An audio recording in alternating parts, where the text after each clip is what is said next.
Hello, hi, I'm Kumar from Cherry Academy. I've been tutoring on CIMA for last 16, 17 years now online. So I thought I will share some of my thoughts on the latest case study we have for the strategic SNAKWHEEL group, August 2022. I just want to give my students some tips of how to get through this exam, how to manage your time in this exam, and also about how you can accumulate marks.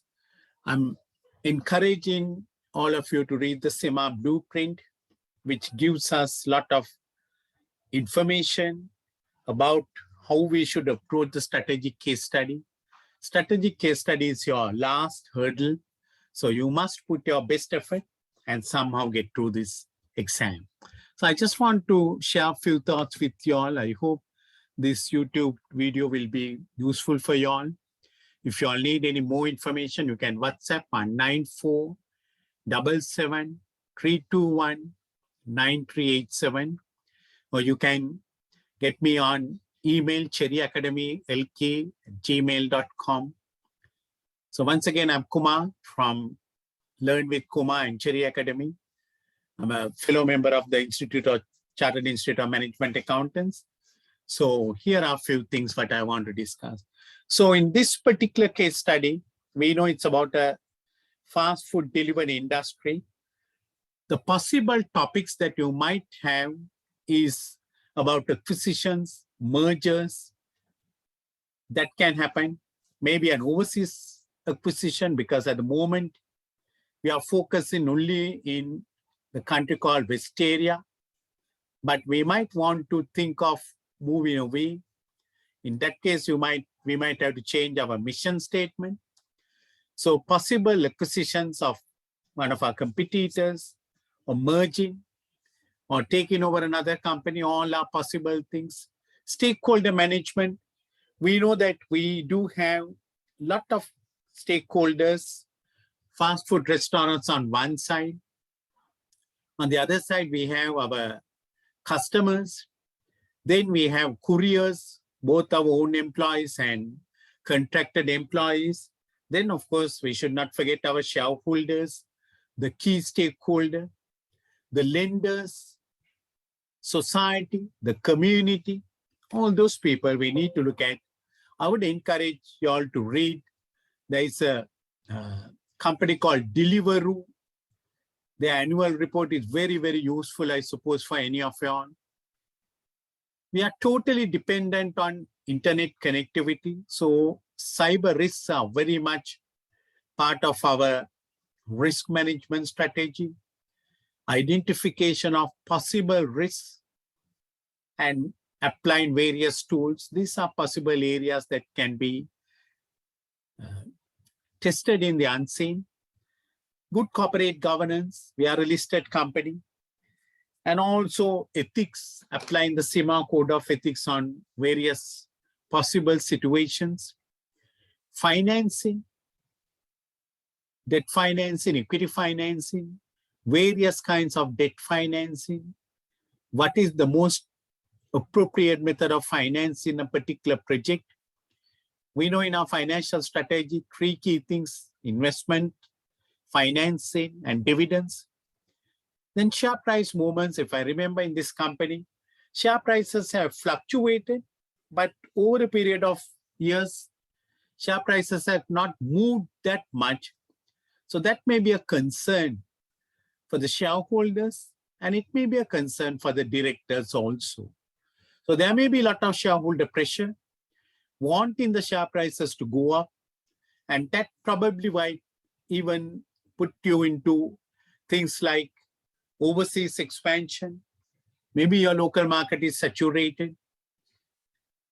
Then in a company like SNAKWHEEL, your internal controls, the role of the internal audit, and obviously the currency risks if we move into other countries. These are possible topics. I mean, this is not a comprehensive list, but I believe if we focus on these areas, maybe you will have lot of answers to your questions we will have it.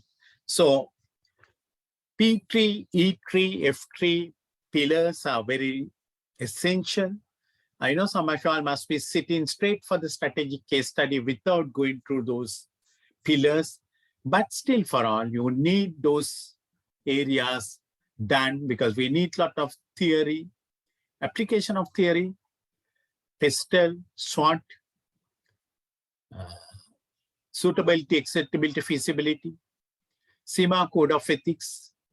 These are some of the areas, Mendelow's matrix, key stakeholder management, etc. So we need input from F3, P3, and E3 pillars. Never neglect those things, even if you are not expected to pass through that one, because under financial leadership program, you don't need to get through those exams, but you need that one to get through this exam. So CIMA Blueprint, I always encourage everyone, every student to read this one. If you want a copy, just send me an email to cherryacademylk@gmail.com, or you can send me a WhatsApp message on +94 77 321 9387. We are being tested on 5 core areas: development of business strategy, evaluating the business ecosystem and business environment, recommending financial strategies, evaluate and mitigate in risk, and recommend and maintain a sound control environment. So there are, under each areas, I can excel competencies, which I'm not going to go through in this presentation of slides, but I would recommend you all to go through. If you need any assistance, please let me know. I give online tuition on CIMA strategic case study and even the other 2 case studies, and even the pillar subjects F3, P3, E3, or other low areas at very reasonable rates if you want it. But the important thing is you must get through this exam. So as in the strategic case study, you are a senior manager advising the board on strategic matters. So the soft skills that you must have is communication. So whenever you answer the questions or providing solutions, you must be a good communicator, straight to the point. No vagueness in your recommendation or your solution. Straight to the point, straight to the task, simple, focused answers is very important. I'll come to that in a minute. Every minute that you write is a mark for you. So if you just write something irrelevant for even for 1 minute, you have lost 1 mark. That's how the time management should be done. So this is, I'll come to that. So you should be well aware of the digital ecosystem today in the modern business context. We are using apps, websites, etc. Whenever we work out a solution or try to identify a problem, we should have what we call professional skepticism. We are not the people with CIMA Code of Ethics behind us. We are people of objectivity. We are not going to be sort of carried away with some person's answers. And when we give solutions also, we should give answers which is very, very clear. You know, in this particular case study, we'll be writing to our CEO, CFO at the highest level, various emails, various reports, etc. Now, if you get an email, there are 3 responses you might have. One is where you, it's so boring from the very beginning, you don't read it, you put it to the trash. Second one is, it's all right, but it's not very exciting. So you keep it to read it later, which you might never do it. Third one is from the word go, on the very first word, it is so exciting. You want to read it and finish it off. Now your answer to this exam should be of that third category. You must look at from the CEO's point of view, CFO's point of view. They are busy people. We expect you to give a solution from the word one. It should be an exciting solution, exciting matter, the content in the report, so that the reader will read it till the end. That's why. So we should take that professional skepticism. We are not going to just take, just because someone says, we should go for overseas expansion. We are not going to say yes. We will look at with positivity, but we will look at with all kinds of questionable minding. We should be the people who are giving the leadership. We are professionals. CIMA Code of Ethics says professional duty and competency must be applied. So whatever we recommend, we should expect our board of directors to act upon that. We are the people who are going to influence them. So therefore, we should be people of that leadership category. We might be able to make a change, a 360-degree change from what the board of directors are thinking, if we think it is unethical or inappropriate. We might be able to come out with a totally radical recommendation, which is the right thing to do. And for that purpose, we should have good knowledge of our professional judgment. We must apply right professional judgment. In the today's business context, things are very, very difficult. On one side, we need to make money. On the other side, we need to be ethical. We need to be socially responsible. We need to be environmentally conscious.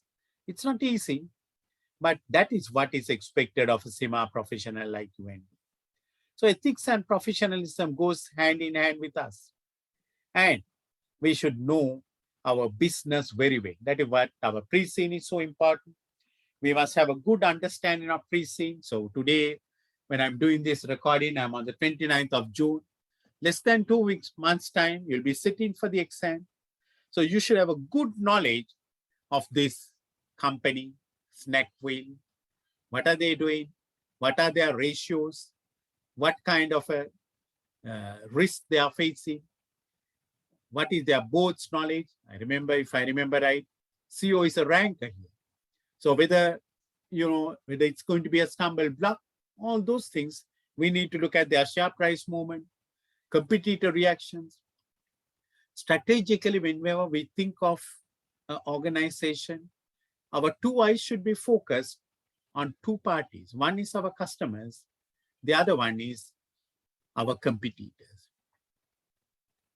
If we have a third eye, we should look at our suppliers and also our employees, the community. So we need to know good awareness of our company, SNAKWHEEL, and also a fair knowledge of industry. So I would recommend to read the Deliveroo annual report. You can download it. If you don't have access, tell me, I'll send you a copy of this one. It is so important that we have a good business knowledge. So exam format, it's a 3-hour paper. There are 3 60-minute sections. Every section will appear only for 60 minutes. First section, 1 to 68 minutes. Second one, 61st to 128 minutes. Third one, 121st to 180. That first section, 60 minutes, you can't carry forward even if you save time for the second section. And it will have only 60 minutes. So we must try and maximize our time management to manage that 60 minutes in that question. So it's so important that we do have a good understanding of time management. So under each section, section 1, you probably will have a couple of tasks, maybe 1, 2 tasks, 3 tasks, whatever. And now in the paper, they give some percentage marking, which is very, very useful for you to allocate time for that task. You should not overdo, you should not underdo. You must have a balance of timing, which I'm going to give you some examples or some tips for you to manage your timing very well. So, first thing I want to tell you is, when you get that 60-minute screen, don't start writing immediately. It's so important that we spend the first 20 minutes without any writing, investing time to read what is my CEO asking, what is my CEO asking. I must exactly understand what they are asking. You know, with all due respect to ladies, we know sometimes it's very difficult to read the lady's mind. They don't ask very direct questions from the boyfriend or from the husband. But you should be able to read it from their body language, from their expressions. We should be able to read what is she asking from me. So, similarly, in this case study, it's not like our normal exam questions where it's a very, very direct kind of a question. No, we need to find out what is this man asking from me. So I need to read it and plan what he's asking for it. And also the last 5 minutes, that is 56 to 60th minute, I recommend we don't write in. Now, if you write in real life an email to your boss, you don't just write it and press the send button. You will see whether everything is all right, what I have said, because you are writing at a very senior level. So don't rush into. That last 5 minutes, spend it to say, is it coming up in a particular smooth flow? Am I happy? Do I need to do a little bit of changes in paragraph, in whatever? That 5 minutes, keep it for that one. Don't write it till the last minute. So out of 60 minutes, when 25 minutes are taken over, 20 minutes for reading and planning, 5 minutes for finishing, you are left with 35 minutes. So what I do is, what I recommend, and which I've been successful with all my students.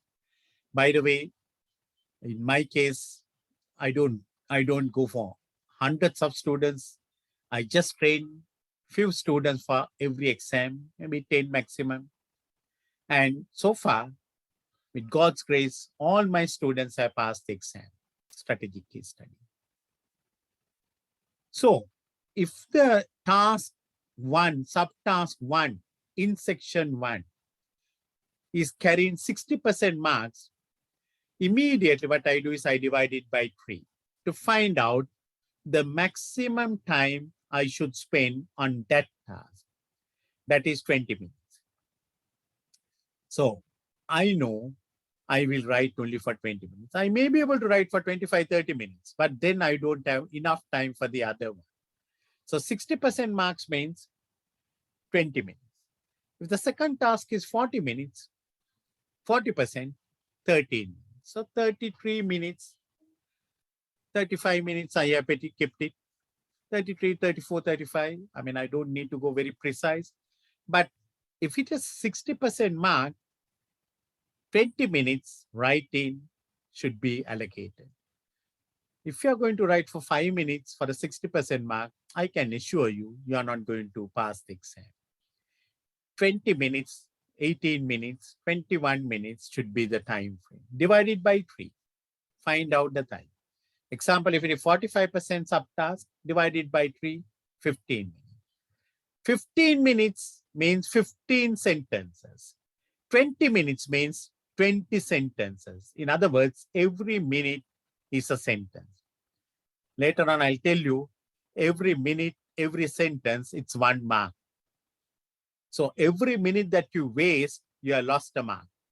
Every minute you write something irrelevant, you have lost a mark. It's not what we know we have to write. What we have to write is what he wants from us. So we need to be very, very task-oriented, specific. So if it is 20 minutes, 20 sentences. Generally, we believe for every minute we can write 20 words. So you need to practice your typing skills to get 20 words. So if it is 20 minutes, we should be writing about 400 words. You don't need to do a word count to be exactly 400 words. If you can do 375, 380, 410, 420, all right. But for a 60% question, 20 minutes allocation, you can't write 100 words and expect to get through the exam. Then the next thing is, most of the students ask me, how many points should I write? 60% means we should be writing divided by 10. 6 points. 6 points means 6 paragraphs. So 20 sentences, 6 paragraphs, roughly about 3 to 3.5 sentences per paragraph. So every 10%, 1 point. So if subsection has 40% marks, 4 points. 30% marks, 3 points. 35% marks, 3.5 or maybe 3 or 4. Something like that mark. If you can practice this and master this, I can guarantee you, you can never fail this exam. So, 6 paragraphs, short sentences, short paragraphs, maximum 3 to 4 sentences. Nothing more than that one. One single sentence paragraph is not acceptable, not recommended. You must have 3 sentences for each point. I'll tell you how we are going to do that in a minute. So I hope this time management slide will be very useful for you all for the strategic case study exam. Just take the percentage of marks divided by 3, allocate the time. Just take the percentage of marks divided by 10, allocate the number of points. So I need 6 points. Now, for example, if the case study is talking about overseas expansion, you know, that this market is saturated and they're thinking of going for overseas expansion. They might ask, what are the factors we should consider if we are going for an overseas expansion into another country? So I must try and think of a model what I can use it. So if you are thinking of going overseas, the model what I can use is the PESTEL. Political, economic, social, technological, environmental, legal. If I can get that kind of a model, I don't need to go and explain the model. I apply the model. I look at what are the political factors in that country in moving to that country. Are their political positions stable? All that kind of thing. The economic factors, like for example, the GDP growth and all that, because this is a industry that is catering into a different segment of people who are looking for convenience. So like that, if I take it up, I get my 6 points. This is what you should do. Try and think of a model. If it is stakeholders, think of Mendelow's stakeholder model. If it is evaluation, think of suitability, acceptability, feasibility. If you're thinking of code of ethics, think of CIMA code of ethics. Think of a model. Not necessarily every time you need a model, but most of the time you can use a model and get that marks. I'll come to that. Your marking comes up level 1, level 2, level 3. So that's for first thing, manage your time. First 20 minutes, invest it, plan your answers, write it on the screen itself. 1, 2, 3, 4, 5, 6. These are my 6 points I'm going to talk about. Then elaborate on those 6 points in the main answer from the 21st minute onwards. And once you write it and finish it off, delete that screen, the first 6 points. So you never miss anything. So if you need anything, just let me know. If you want any tuition, let me know. I'll provide tuition at very, very reasonable rates for both local Sri Lankan students and overseas students. By the way, I'm from Sri Lanka. Our country is going through a lot of difficult times, so we know hard times for people. So therefore, I try to make things affordable as much as possible for our students, especially Sri Lankans. So answer script marking, you know, you have to get 80 out of 150 to pass through the exam. 80 out of 150. Not too much of a big deal. It is just about 54% marks you need to get through the exam. Actually, the paper is marked out of 100. Then after that, they convert it to 150. I don't know the logic behind it because certain variants are difficult, certain variants are easy. So they do some kind of a software adjustment there. But simply, they are marking out of 100. So if you get 60 out of 100, that is converted as 90 out of 150, which means you have passed the exam. 80 we need it. So that means out of 100, we need 53.33, roughly 54% of marks. So there are 3 sections. So each section, if you get 18, 18, 18, you have passed the exam out of 100. Out of 100, first section, 33 marks. Out of 33, if you can get 80. Second section, out of 33, if you can get 80. Third section, 33, if you can get 80, you have passed the exam. Good news is you don't need to get 18, 18, 18. You might fail the first section. First section may be very tough and you might get only 12 marks. But still, if you can get other 2 sections, 42 marks, you have passed the exam. So unlike in the earlier situation, you don't need to have equal marks or equal competencies. Still, you can pass the exam. So, for example, 33 in the first section. And as I said, 33 means we have 33 sentences to write.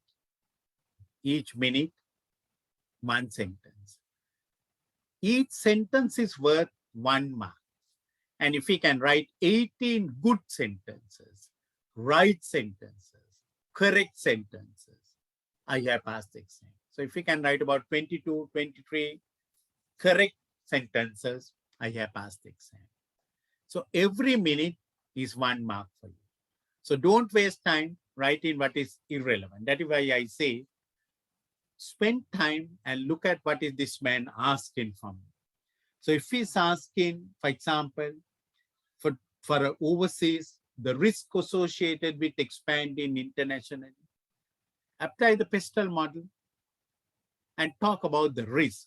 And when you talk about risk, it can be positive risk, it can be negative risk. So that's how you must try to collect your marks. Right. So this, many of you all may not be knowing, the answer has 3 levels. Now, if you have 18 marks in the first section, that is, say, 60% marks, that means we are looking round about 60 divided by 3, 20 marks, for example.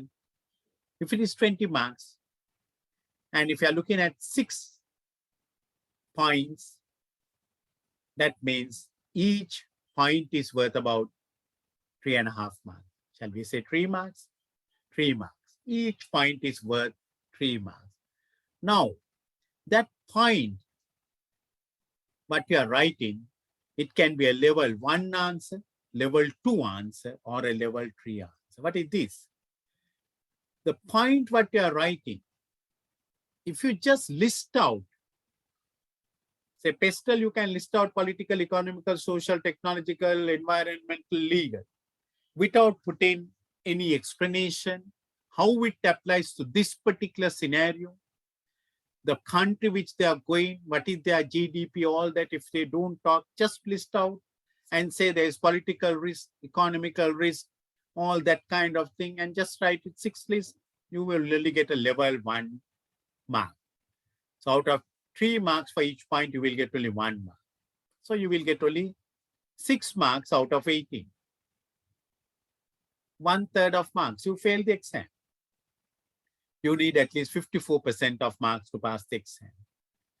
You can make it a level 2 answer by listing and explaining the point you made without proper clarity, without going into clarification, you just explain what is a political risk involved in moving into another country. Just explain it, but you don't talk about it much more. That's a level 2 answer, which will give you 2 out of 3 marks. So out of 18, if you do 6 good points with level 2 answers, you have got 12. That's good enough to pass the exam because you need about 10 out of 18 to pass. 12 is all right. But safer thing is to go for a level 3 answer. What is that? List, explain, and give clarity. You can say that their GDP is rising and therefore it's a good country. The people will be going for fast food kind of thing. That will be a level 3 answer. That can make a difference in your answering. So you must attempt to write level 3 answers. If you get level 1 answer, you have failed the exam. So many students don't know these things.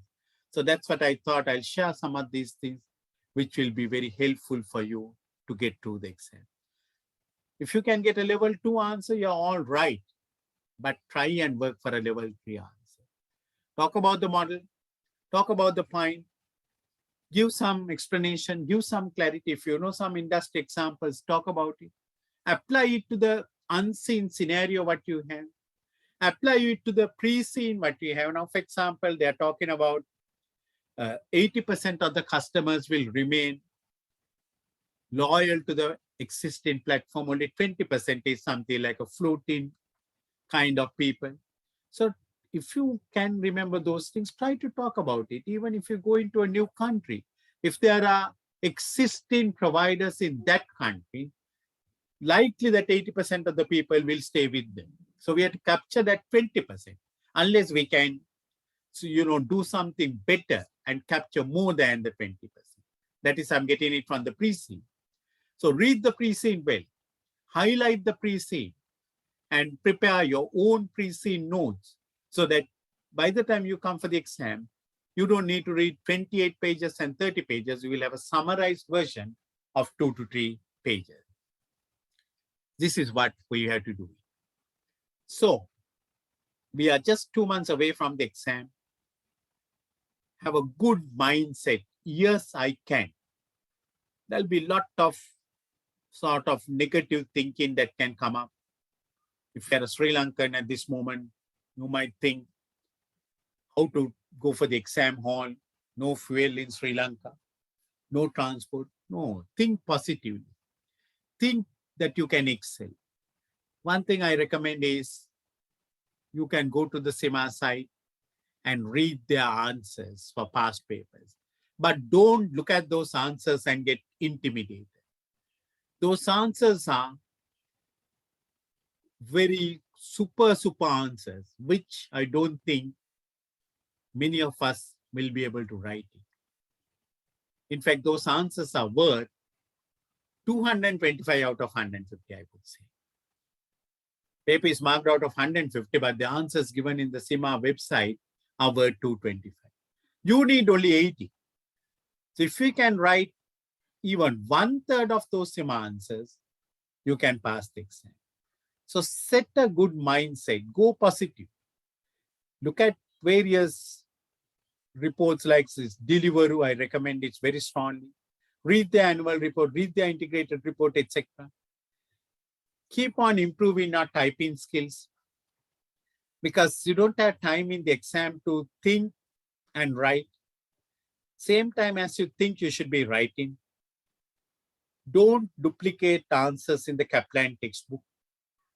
Try to be innovative, try to be out of box, try to be creative. Always think you're part of the company, you're a senior manager. So remember to answer from that point of view all the time. So say our company, we, you must show those emotions. Don't speed read during the exam. Read it carefully, that first 20 minutes. Slowly read it. Try to find out exactly what is he asking so that I answer only that part. If they're asking for benefits, don't talk about disadvantages. If they're asking disadvantages, don't talk about advantages. If they ask in benefits and advantage, risk, then talk about both. Like that, we need to know what we are doing. You don't need to bold and underline all that kind of thing examination is not expecting from you. But keep to the paragraphs, short paragraphs, 3.5 lines paragraphs, short sentences, very clear. Something like this. You send me an email. I should not go to another person and say, hey, so-and-so has sent me an email. I can't understand anything of it. Can you explain? No. That should not be your answer. Answer should be very precise, clear, crystal cut, that they don't need to go to another person. So make it very clear with examples, scenarios, etc., whatever you can. But be very short, specific to the point. So these are the things that what we need to do it. So I just gave these things for you. If you feel that it is helpful, I'll be doing some more in some other areas in the couple of days. You can subscribe to my YouTube channel, Cherry Academy. You can, if you want any tuition assistance, you can contact me, +94 77 321 +94 77 321 9387. You can always contact me and I can give you some kind of tuition if there's a need.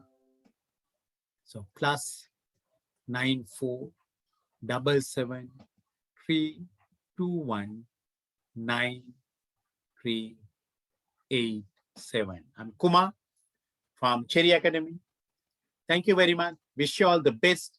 If you have any questions, please let me know and watch for more videos in the next couple of days. I'll be doing some mock questions from various providers going into level 1, level 2, level 3 answers. Watch for those things. And thank you very much. God bless you all.